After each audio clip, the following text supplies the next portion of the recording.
the models that I have here are not those super, because once you do that, it becomes very difficult for you to model, because then you're dealing with very, very complex, very complex situations. But I think that the way I've thought through this, so I will take off from where he started.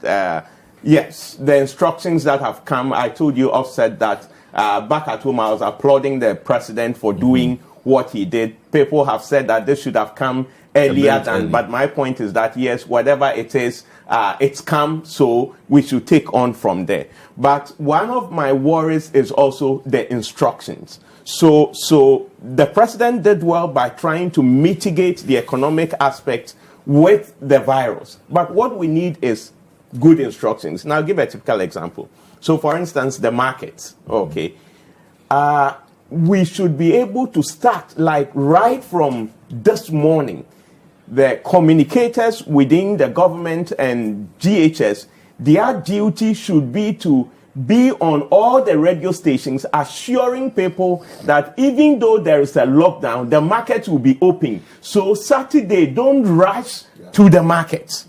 That is what is missing. So we are going to have people rush to the market, and if we are not careful, that rush activity itself may increase the transmission risk, which we are trying to push down. Remember, I told you that in my model, I assumed that these measures will push down the transmission rate by about 30%. Yeah. But if we have this sort of thing, it might not work. Secondly, in the same market, we need to probably give detailed guidelines. So, for instance, in the market, we have these market queens. If you take the market at the one at Tudu or Agboblosi or whatever, these market queens know who sells what. So assuming you have about, say, 10 people who sell tomatoes, we could say that, okay, 2 people will come Monday, 2 people will come Tuesday, so that you reduce the number of people, and citizens are told this. I would have also expected that today or before this, the GPRTU would have been contacted. People would have been told that, look, even if you are from Accra and you are going to this place, we would want to check why you are going.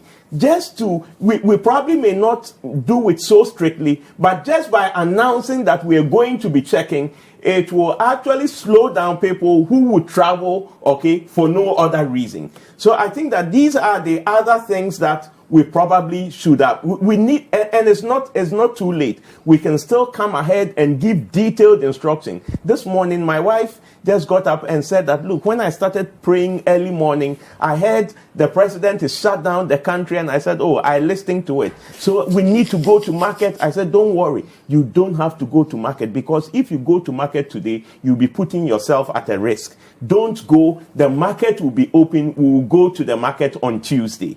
This is the sort of things that I think should be going on. I mean, detailed education so that all of us will be at rest. The other issue too that I've not heard people looking at is probably the 1 billion that we've talked about. Okay. When people were saying that we should not lock down, because if we lock down, vulnerable people will suffer. The argument I made was that people aren't looking at the empirics. They are not looking at the data. And of course, in Ghana, oftentimes we make statements out of emotions. I mean, just take, I've done just random checks, okay? Just go to the ministries. Those people we are talking about are those who sell groundnuts, who sell roasted plantain, ice water. Their economy is shut down to about 70%, because the point is that you are not there at the workplace anyway, okay, because their activity depends on your activity. If you go to the ports, they've reduced. If you go to the banks, they've reduced. So the economy is already gone down. And a way of caring about them is some sort of systematic shutdown like we've done, so that we can think about them.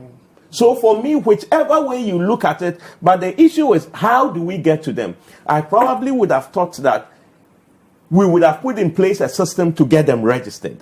But it is not too late. We can work with the mobile companies, okay, to provide some sort of easy steps for them to register, and we can cross-check that data with their data through the NHIS and probably the voters register, because you would imagine that most of those people are either on the voters register or they are on the NHIS register. So we can cross-check with that and find out who they are. Then the next thing is, where would they get this help?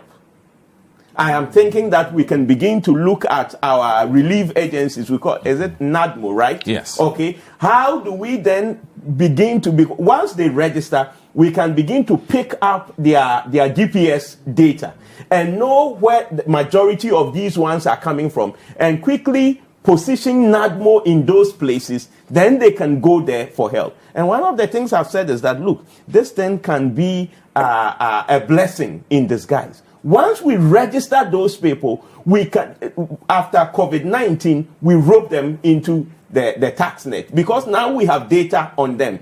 We know what they do and where they are, and so we can begin to start collecting little taxes from them. So basically, that's what I think.